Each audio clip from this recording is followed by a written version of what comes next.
Nakikita niyo yan guys, it's a fake photo card. Yes, gusto ko sana mag-vlog na kasama yung face ko para makita niyo yung facial expression ko, pero ang oily ko na, so wag na. Anyway, ito lang naman kailangan niyo makita. So, paano ko nalaman na fake siya? First time kong maka-encounter ng fake photo card in person, in actual. Although I know they exist. Kasi meron mga binibenta sa Shopee na sobrang mura. So, alam mong fake talaga siya. Like, 59 pesos, ganyan. Isang set na of 4 photo cards or 19 pesos each. So, obvious naman na fake, 'di ba? Like, kung bibili ka ng photo card na 19 pesos, alangan namang i-expect mo na official siya. And, galing siya ng China. Tapos, pag tinignan mo kung ano yung stock niya, mga 20,000 pieces, ganun. So, obvious naman na unofficial. Anyway, this is a map of the Soul Persona photo card. Nakalimutan ko na kung anong version to. Basta, isa doon. And I got this from a seller on Twitter. So, she posted the price as 400. Pero, sabi niya, dahil may maliit na dent daw sa corner, pwede daw na 350. Meron naman siyang pinost na picture including the supposed dent, pero yung dent sobrang liit. Like, hindi talaga siya halata. So, hindi siya parang, for me hindi siya nakaka-bother. Basta wala lang major dent, or scratch, or scuff, or fold, and hindi malaking dent, so okay na. So, anyway, yun nga, 350. Tapos, tinawaran ko pa ng 300. Pumayag naman siya agad. So, I got it na and I paid her 380. 300 for this PC and then 80 pesos for the GoGo Express courier. Tapos, dumating na siya kanina and in-unbox ko na. Nakita nyo pa siguro sa MyD ko. In-unbubble wrap pala. In-unbubble wrap ko. Tapos, pinakita ko sa MyD ko and then tinabi ko na. Sinet aside ko na kasi nag-class pa nga ako. So, mukha naman siya legit, 'di ba? Tapos, pinost ko na sa Twitter, thank you na ako doon sa seller, tapos nag-post na ako sa Twitter na thank you for the smooth transaction, ganyan, yung lease home. Tapos, ni-retweet na niya na thank you for the trust. Ayan ha, guys, thank you for the trust daw. Pero, eto na. After lunch, in-unbox ko yung binili kong bubble frames kay Kay. Bili na kayo nito guys sa Sense of Sentiments on Shopee. Lagay ko yung link sa baba mamaya. So, ito yung latest product ni Kay. Meron din siya yung yung double-sided glass frame na pwede nyo lagyan ng Instax na may audio. Sa kanya din na mabibili yun. So, anyway, ito yung bago niyang product. So, ang nangyari, may binili rin kasi ako kay Kay na photo card. Ito, Map of the Soul Persona din. Ibang version naman. Tapos, ito kasi, nung pinakita pa lang ni Kay sa akin yung picture nito, tsaka yung video nito before niya sinend, nilagay niya tong photo card sa loob, and it fit perfectly. Ayan o, kasha, diba? Pero nung sinend to ni Kay, tinanggal niya dito kasi kinabahan kami bigla. Sabi namin, hala, may water, paano kung biglang mabasag to or what? Tapos mabasa yung photo card. Grabe, gano'n kami ka-paranoid. So, hiniwalay ni Kay tong photo card na to. Nilagay niya sa separate box with bubble wrap and all. And so, tinry ko yung mga iba kong photo card kasi dito sa isa pang bubble frame na binili ko kay Kay. Pero, mga ano lang kasi yun mga unofficial photo cards. Iba-iba yung size. Merong sobrang lapad or masyadong mahaba, ganun. So, etong bagong dating na binili ko from Twitter, I decided na ito yung ilagay ko dito sa isang bubble frame. And hindi kasya.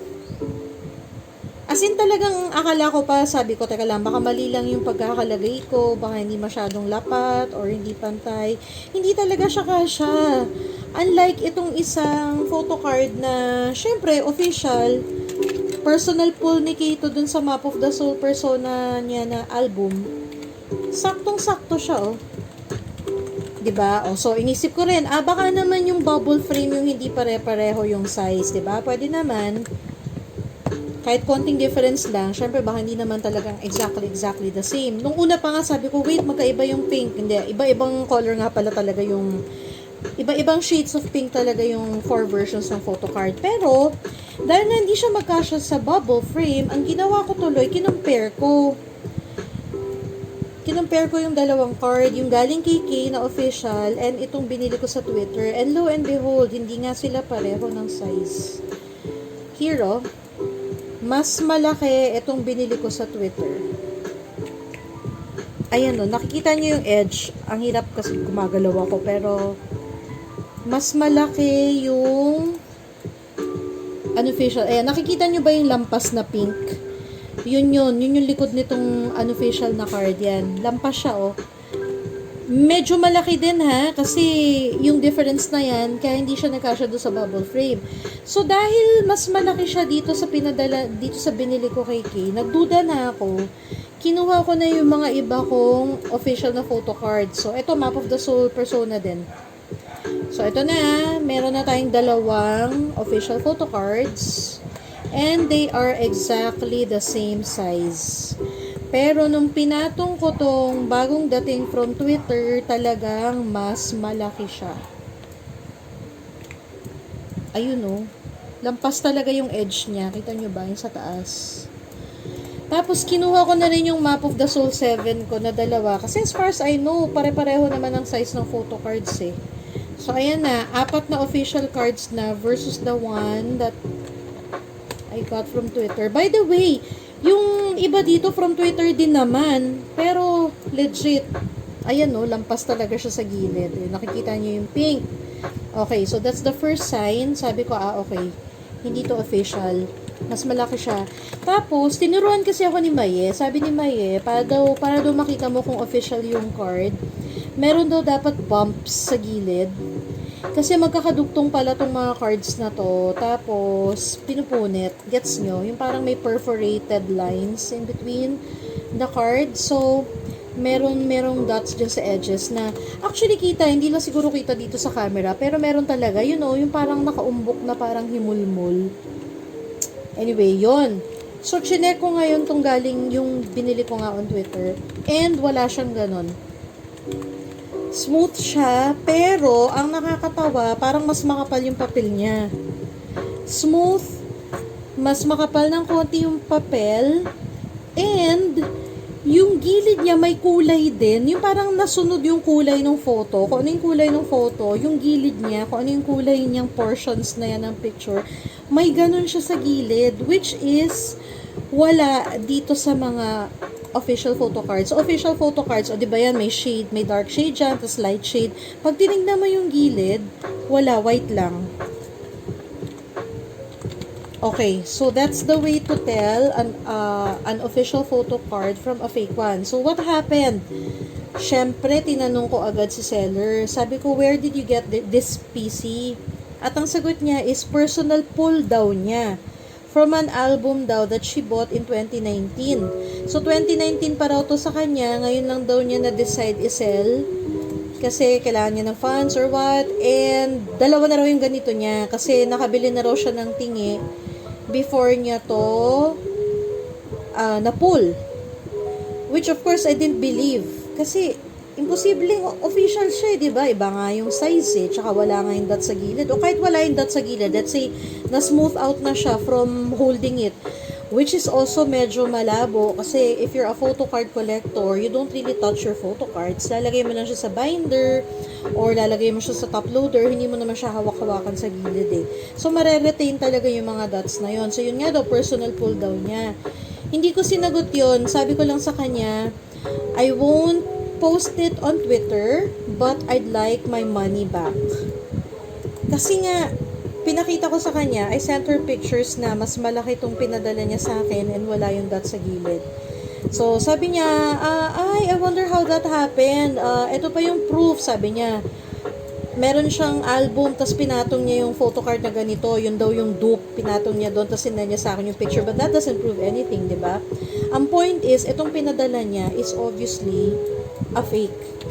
So, sabi niya, pero kung hindi pa rin po kayo kampante, sige, I'll just send you a refund. So, binalik naman niya yung amount na 380, but medyo nakakadalang bumili ng photocard, guys. Kasi, tignan nyo, you never know when you'll get a fake one, kasi yung pinopost nila sa Twitter, or on Carousel, or on Shopee, it could be the official one, but what they'll send you is a fake one. Pwedeng ganun. O pwedeng kahit yung pinost nilang picture, fake na. Kasi hindi mo na makita sa picture eh. Kamukhang kamukha niya eh. If you have an official version of this. Wala kasi ako eh. Yung ibang version yung meron ako. Pero 'di ba same lang naman yung size dapat. Tsaka yun nga yung sa edges. So, medyo nakakatakot bumili ng photo cards sa Twitter. Akala ko pa naman kapag personal collection, mukhang legit. Kasi may mga sinesell pa siyang ibang photo cards. And, konti lang yung sinesell niya. Tapos, buyer din siya. Nakita ko rin na may mga binabay din siya na photo cards. So, hindi ko alam kung dapat kong i-drop yung name niya dito. Yung name niya sa Twitter. Or baka magpalit na siya ng Twitter handle after this. But if you want, I can PM to you her Twitter account. Tsaka, or yung name niya sa GCash, kasi binalik naman niya sa akin yung ano eh. I mean, I have her name sa GCash kasi dun ko sinend yung payment and dun din niya nirefund yung payment. So, yun yung una kong kwento. Pangalawa kong kwento is, kung mahilig kayong sumali sa mga live selling ng photo cards or albums or whatever, merch, wag. Alam niyo kung bakit? Kasi, nung isang gabi, nakalimutan ko nung date yun, I think May 11 or May 12, si Kay, na may-ari ng Sense of Sentiments, ay naghahanap ng photo cards, tapos, yun, bigla siyang napunta sa isang live selling, sa kakahanap niya ng photo cards, and then, niyaya niya ako doon, and then, aliw na aliw kami, at ang dami naming minine na photo cards, so, nag-mine ako ng 10 photo cards doon, ang total is, okay, wag ko na lang sasabihin sa inyo kung ano yung total kasi nakakahimatay. Anyway, yung 5 dun sa Mi9 ko is mga hard to find na Suga photo cards. And believe me when I say hard to find kasi hanggang ngayon wala pa talaga ako nakahanap kahit isa dun sa 5 Suga photo cards na Mi9 ko sa live selling na yon. Tapos the other 5 naman, Jungkook, Taeyong, tsaka Jimin. Pero anyway, ang nangyari is nagsara yung shop kasi nabash sila on Twitter and Facebook and other social media platforms. Hanggang TikTok nga umabot eh. Kasi, pag nagla-live selling ka ng BTS merch, actually any K-pop, pero lalo na BTS, and this is a warning to all those who do live selling. Okay lang kung halaman yung binibenta nyo o kaya damit, pero kapag merch, tapos halimbawa, ang ginawa kasi nila sa live selling na yon, reveal ko na yung name, kalat na eh, Korean Merch Cavite. Ang ginawa kasi nila, ina-unseal nila yung album during the live, tapos pinupull nila yung photo card, tapos pinapakita nila, tapos magmamine ka, ganon. Tapos bawat photo card may code. Halimbawa, to mine printed kimono, 800, ganon. So, paunahan mag-mine, diba? Pag ang napupull ni ate, obviously helper siya dun sa shop eh. Halata naman na hindi siya yung may-ari. Dalawa sila pero yung isa hindi naman masyadong nabash. Pero yung ate na nagpupull, grabe po ang inabot niya na backlash from ARMY. When I say grabe, I've never seen cursing that bad on social media. So anyway, pag ang napupull niya is JK or V or Jimin, tuwan-tuwa siya kasi ang dami nagmamine and ang mahal ng benta nila. Pero pag ang napupull niya is Jin, una hindi niya kilala si Jin. Like, hindi niya alam yung pangalan ni Jin. Pero pag napupull niya RM or Hobie, sobrang disappointed niya kasi wala daw bumibili or mababa yung bentahan. And basta marami siyang sinabi. Actually, guys, hanapin nyo na lang sa Twitter tsaka sa FB. Korean Merch Cavite. Kahit na nagsara na yung shop, wala na yung Facebook page nila, yung Instagram page nila, yung Twitter nila, marami pa ding posts about them. So, dun yun na lang tignan ko ano yung nangyari. May mga video pa nga nung ate, recorded yung yung live selling, naka-screen record ganyan. So, yun, na-realize ko lang na medyo delix ang live selling business. Kasi that can happen to you. So, dapat pag nag-live selling ka, whatever you pull, whoever you pull, I mean, poker face ka, tapos yung voice mo, yung tono mo, dapat neutral, and huwag ka mag-side comment. Like, halimbawa, pati nga yung code mo, dapat maingat ka eh. Mga neutral din yung code mo. Halimbawa, ito, ang code nito is printed kimono or bangs, ganun. Eh, yung ate kasi doon, pag nung nabunot niya si Hobie, ang ginawa ba naman niya, natutulog kasi si Hobie doon sa photo card na yun. Ang ginawa ba naman niyang code is bangungot. Mine bangungot.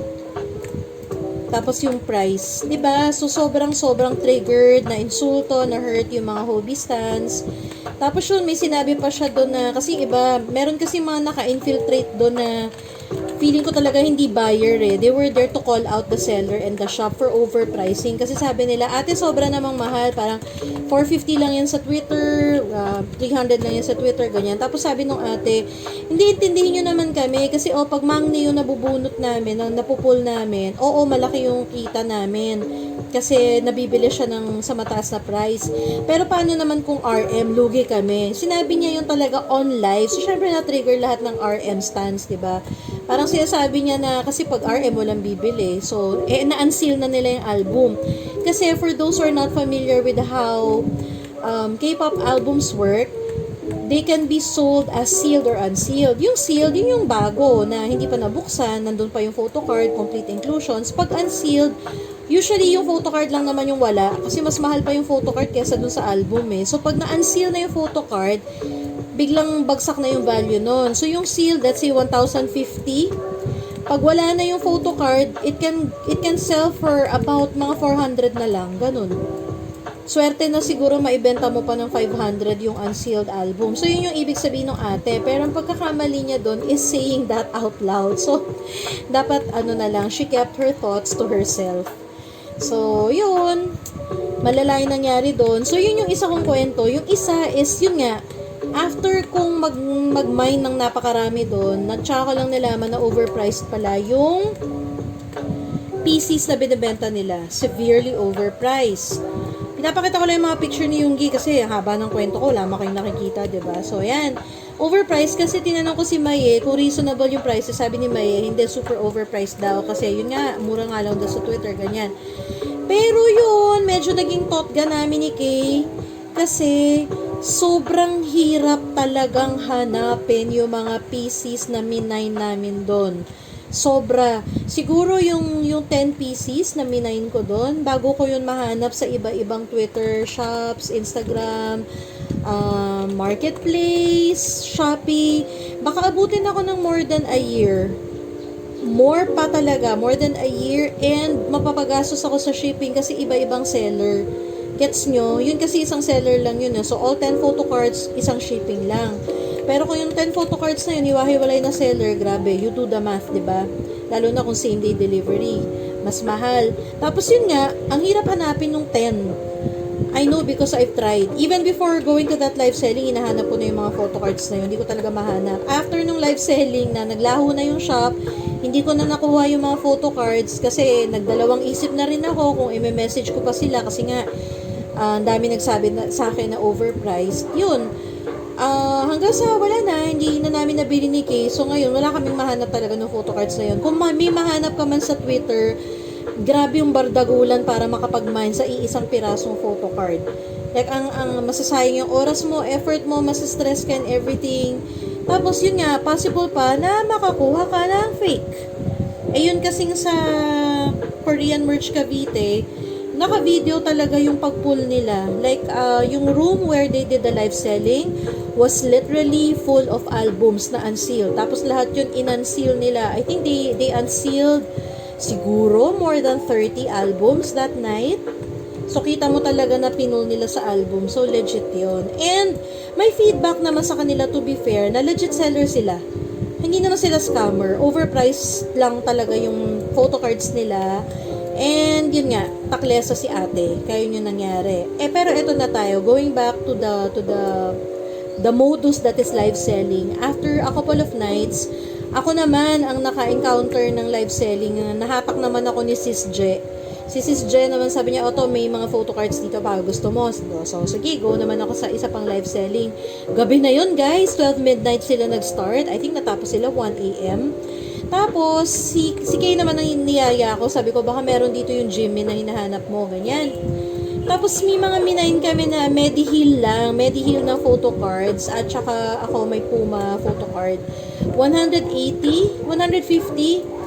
The next day, guys, nakita ko sa Shopee yung exact same photo cards na yon. Cost only 55 pesos. 55 pesos. 55. 55. Magkano binibenta sa live selling? 150. The same freaking postcard. Hindi ito yon. Pinapakita ko lang to para lang may nakikita kayo habang nagkukwento ako. Imagine, triple yung presyo. Tapos, nasa Baguio pa yung seller nung live selling. So, ibig sabihin, plus 80 pesos pa na shipping fee kahit na Shopee checkout yon. Yun, nung nalaman ko na ganun pala ka-overpriced, nagpalusot ako dun sa seller, sabi ko na lang, hindi ko na lang kukunin yung dalawang dalawang postcards kasi meron na pala ako niyan. Sorry, hindi ko lang napansin na meron na ako. Pero kukunin ko yung isa. Actually, masama rin yung loob ko doon sa isa kasi 180, siguro mga 100 lang yun sa Shopee. Kaso, wala na akong mahanap na ganun yung Puma. So, medyo rare na. So, okay na siya sa 150 lang pala. Okay na siya sa 150, 180 yata yung Mediheal, so which is worse, 'di ba? Kasi 55 sa Shopee tas 180 sa kanila. So anyway, yung Puma na postcard, guys, naputol yung video ko sa haba yata. So anyway, binili ko yung Puma postcard pa rin for 150, Shopee checkout, JNT, 80 pesos. So 230 tuloy. Lumabas sa 230 yung postcard na yon. So, anyway, buti na nga lang yun, medyo mahirap maghanap. Kaya medyo feeling ko lang worth it. Or parang, ina-assure ko lang yung sarili ko na worth it yon. Pero, di ba parang 230 for a postcard na Puma. Hindi naman album or DVD. So, anyway, lesson learned, sabi namin ni Kay sa mga sarili namin, hindi na kami magjo-join ng live selling. Okay? Kiss na po sa live selling, cancel. Kasi overpriced. I think masarap lang mag-attend ng live selling kasi yung feeling na nakikipagbardagulan ka sa pag-mine, tsaka na-excite ka pag pinakita nila yung item na gusto mo, but it's so not worth it. If you're looking for merch, Shopee is still the way to go, or siguro yun, FB Marketplace, Twitter, pero yun nga sa photo cards, guys, ingat. Okay lang yung mga merch na like mga muster or basta yung mga DVD sets. I'm talking about BTS hindi kasi ako familiar sa merch ng ibang groups.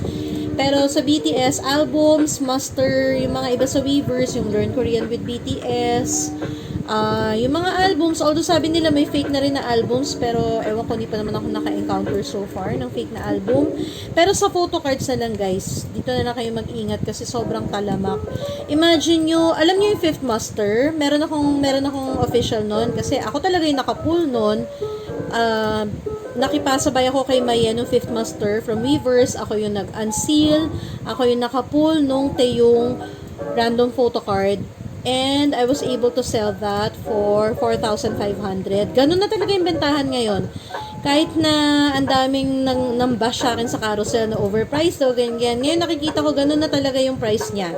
4,000 to 4,500. So reasonable yung benta ko noon. Pero guys, merong ganun na 19 pesos sa Shopee na fake.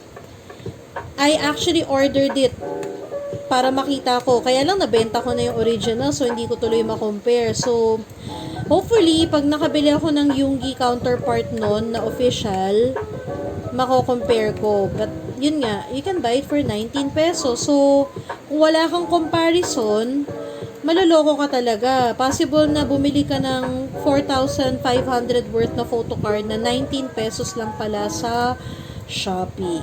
Okay? So, ingat. Kasi, sa totoo lang, sabi nga namin ni Maye, ibang klase rin ng K-pop industry for convincing us that a picture on a piece of cardboard is worth money and anguish. So, yun lang yung kwento ko for today. Yoongi says hi and Yoongi says bye. By the way, official to. Ito yung galing kay Kay. Bye!